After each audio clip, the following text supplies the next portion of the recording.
ang totoong magaganap. At malamang din na hindi siya makakapayag na matupad yun. Kanunungan na ng Berberana, salamat po sa pagpapaalam sa amin ng mga ganap ukol kay Romel at sa hari ng mga aswang na magindanan. Ang bisyon ay bisyon at kailangang maganap. Ako, bilang pinakamakapangyarihang antingero sa baryo natin, ako na ho ang bahalang pulungin ng mga kaantingero natin.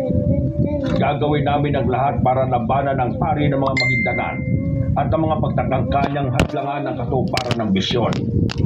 Umayo na ho kayo, Nanang Berberana, at balaan niyo ang ating mga kababaryo. Pero bago pa man tangkain magpaalam ni Nanang Berberana at Nanang Salome, ay biglang naisip ni Rando ang asawang si Arabel.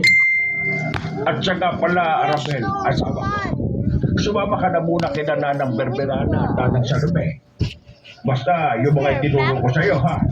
Huwag mong kakalimutan gamitin ng mga iyon kung kinakailangan para protektahan ang sarili mo.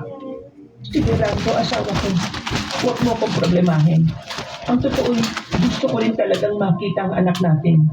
Huwag mo na rin problemahin ang mga itinuro mo sa akin. Kabisado ko na ang lahat. Ang sarili mo na muna ang isipin mo. Protektahan mo rin ang sarili mo, mahal. Okay, guys. Tayo na, Arabel. Wala na tayong dapat pang aksayahin dahon. Huwag mo na rin alalahanin si Karanda. Tama. Payatang makapangyarihan ang kanyang mga bitasyon.